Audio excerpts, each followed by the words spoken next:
తెలుగుదేశం పార్టీలో ఎంపీ అభ్యర్థులను ప్రకటిస్తున్నారంటూ ఒక ప్రచారం జరుగుతున్న నేపథ్యంలో హిందూపూర్ మాజీ ఎంపీ నిమ్మల కిష్టప్ప గారు మనతో ఉన్నారు. అసలు ఈసారి ఆయన హిందూపూర్ నుంచి బరిలో ఉండడానికి సిద్ధంగా ఉన్నారా, లేకపోతే మరో ఏదైతే అసెంబ్లీ నియోజకవర్గాల వైపు దృష్టి సారిస్తున్నారా అన్న విషయాన్ని ఆయన అడిగి తెలుసుకుని, సార్ చెప్పండి, ఈరోజు వచ్చిన కొన్ని ప్రచారంలో హిందూపూర్ ఎంపీగా అభ్యర్థిగా వేరే వ్యక్తిని ప్రకటించారు. పార్థసారథి పేరు మరో పేరు వచ్చినట్టు ప్రచారం జరుగుతుంది. అయితే ఈసారి మీరు ఎంపీ అభ్యర్థిగా పోటీ చేయడం లేదు. అంటే యాక్చువల్గా అయితే నేను లాస్ట్ టైమే మా అబ్బాయికి ఇమ్మని చెప్పి అడిగాను. నేను పార్టీ ఏం నిర్ణయం తీసుకున్నా ఆ నిర్ణయానికి కట్టుబడే ఉంటారని చెప్పిన ఉద్దేశంతో ఉన్నాను. ఎంపీగా పోటీ చేయించినా నేను సిద్ధంగా ఉన్నాను, లేదు ఎమ్మెల్యేగా పోటీ చేయించినా నేను సిద్ధంగానే ఉన్నాను. కాకపోతే పిల్లలు ఎదిగారు, వాళ్ళు కూడా దాదాపు 40 సంవత్సరాల వయసు వస్తూ ఉంది. కాబట్టి వాళ్ళని రంగంలోకి పెట్టండి అన్నప్పుడు లాస్ట్ టైమే చంద్రబాబు నాయుడు గారు నెక్స్ట్ టైం తప్పకుండా అకామిడేట్ చేస్తాను, ఈసారి వదిలేండి అని చెప్పి 2019లో చెప్పారు. కాబట్టి ఈసారి మా అబ్బాయి మీద కాన్సన్ట్రేట్ చేయమని చెప్పి నేను కోరాను. దాన్ని బేస్ చేసుకొని మరి ఎంపీగా పంపిస్తారా ఎమ్మెల్యేగా పంపిస్తారా పార్టీ నిర్ణయానికి వదిలిపెట్టాము. అంటే ఎంపీగా అంటే ఎమ్మెల్యే అభ్యర్థిగా ఏ స్థానాన్ని మీరు ఆశిస్తున్నారు? బ్రదర్, ఫస్ట్ నేనైతే ఆశించింది అయితే అప్పుడు పెనుగొండే ఆశించాను.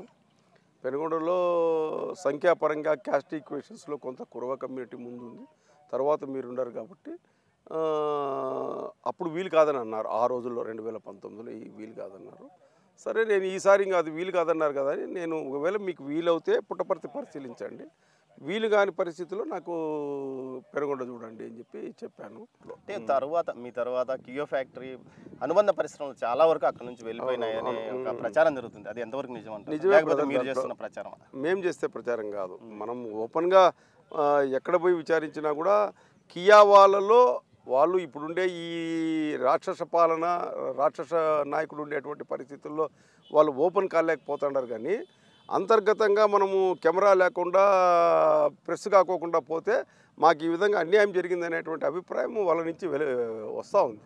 కియా వాళ్ళ నుంచి మాకు ఇట్లా అనుబంధ సంస్థలకు రాకోకుండా అడ్డుకున్నారు, విపరీతమైన కరప్షను, విపరీతమైన ఒత్తిడులు ఈ విధంగా ఉన్నాయి. కాబట్టి మేము ఇక్కడ తట్టుకోలేకపోతున్నామని చెప్పి ఇక్కడి నుంచి వచ్చేటువంటి పరిశ్రమలు కూడా ఇతర రాష్ట్రాలకు తరలించేశారు. అప్పట్లో గోరంట్ల మాధవ్ అసలు బెదిరించాడని ఒక ప్రచారం జరిగింది. తర్వాత ఎన్ని పరిశ్రమలు అప్పటి నుంచి అనుబంధ పరిశ్రమలు ఆగిపోయినాయి, లేకపోతే అంతకు ముందే ఆగిపోయినాయి? లేదు బ్రదర్, వచ్చేటు కదా 16 లక్షల కోట్ల రూపాయలకు అగ్రిమెంట్లు కదా తెలుగుదేశం పార్టీ హయాంలో చంద్రబాబు నాయుడు గారి నాయకత్వంలో 16 లక్షల కోట్లు విలువ చేసే పరిశ్రమలు కంపెనీలు వచ్చేదానికి సిద్ధంగా ఉన్నాయి కదా.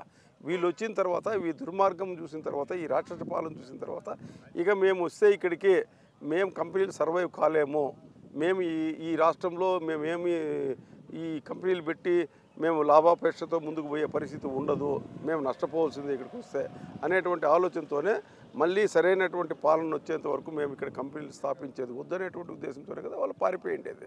పుట్టపర్తికి తీసుకుంటే రఘునాథ్ రెడ్డి నేను తప్ప ఇక్కడ ఎవరు ప్రాతినిధ్యం వహించగలిగే నాయకుడే లేడని చాలా మార్లు బహిరంగంగా చెప్పాడు. అలాంటి పరిస్థితులు మీరు అక్కడ వెళ్ళాలని భావిస్తున్నారు, అది మీకు సాధ్యమవుతుందా? బ్రదర్, ఎవరెవరి అభిప్రాయాలు వాళ్ళకు ఉంటాయి, ఎవరెవరి ఆలోచనలు వాళ్ళకు ఉంటాయి, ఎవరెవరు చెప్పుకునే ధోరణి వాళ్ళు చెప్పుకుంటూ ఉంటారు. అల్టిమేట్గా ఎవరు సూటబుల్ పర్సను, ఎవరికి ఇస్తే బాగుంటుందని ఆలోచన చేసేది పార్టీ కదా.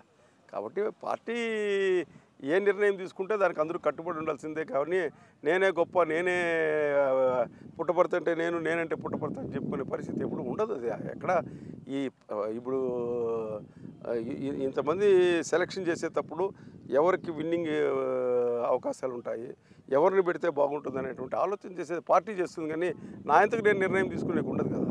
కాబట్టి గ్రామస్థాయి నాయకుడిగా అంటే ఒక మండల స్థాయి నాయకుడి నుంచి మిమ్మల్ని పార్లమెంట్ వరకు తీసుకెళ్ళింది తెలుగుదేశం. కానీ బీసీలు తెలుగుదేశం పార్టీతో లేరు, కేవలం వైకాపాతో ఉన్నారని ఒక ప్రచారం జరుగుతుంది. ఇది నిజమేనంటారా? బ్రదర్, బూచి చూపిస్తున్నారు బ్రదర్. ఒక బీసీ బూచి చూపించి ఓట్లు కొల్లగొట్టాలనేటువంటి ప్రయత్నం గతంలో జగన్మోహన్ రెడ్డి కొంతవరకు సక్సెస్ అయ్యాడు. పోయిన బీసీలందరూ కూడా మేము తప్పు చేశాము, చంద్రబాబు నాయుడు గారిని వదులుకొని మా పిల్లలకు ఉద్యోగ అవకాశాలు పోయినాయి, మాకు వ్యాపార అవకాశాలు వెళ్ళిపోయినాయి, ఈడ పన్నుల భారం పెరిగిపోయింది, మళ్ళీ పరిశ్రమలు రాకోకుండా పోయినాయి, చదువుకున్నటువంటి నిరుద్యోగ యువకులకు ఉద్యోగాలు లేకుండా పోయినాయి అనేటువంటి ఆలోచన ఈరోజు చాలామంది బీసీల్లో వచ్చేసింది బ్రదర్. కాబట్టి మీ రాజకీయ జీవితం మీకు సంతృప్తి అనిపించిందా? మీరు వారసుడి కోసమే ఇప్పుడు పనిచేస్తున్నారా? బ్రదర్ నాకు సంతృప్తినిచ్చింది. నేనేమంటే వారసుడిగా నేను ఈరోజు తీసుకొచ్చినా, నేను ప్రయత్నం చేసిన వాళ్ళలో ఆ సత్తా ఉంటే కదా బ్రదర్ బయటకు వచ్చేది. ఈరోజు నేను బలవంతంగా తీసుకొని పోయి ఆడ పెట్టినా వాళ్ళల్లో ఆ శక్తి సామర్థ్యాలు లేకపోతే రాజకీయంగా వాళ్ళు ఆ స్థాయికి ఎదగకపోతే మాత్రం ఒకసారికి ఎన్నిక వచ్చే అవకాశం ఉంటుంది కదా. భవిష్యత్తులో తన వారసులు కూడా రాజకీయ ప్రవేశానికి సిద్ధంగా ఉన్నారని, గతంలో చాలా వరకు ఆ ప్రయాణం కొనసాగించారని యువనేత లోకేష్ బాబుతో పాటు వారి ప్రయాణం కొనసాగుతుంది. ఈ నేపథ్యంలో హిందూపూర్ ఎంపీ కాకుండా పుట్టపర్తి నియోజకవర్గం నుంచి బరిలో దిగడానికి తాను కానీ తన వారసులు కానీ సిద్ధంగా ఉన్నారని మాజీ మంత్రి నిమ్మల కిష్టప్ప అంటున్నారు. కెమెరా పర్సన్ వేణుతో దామోదర్, అనంతపురం నుంచి.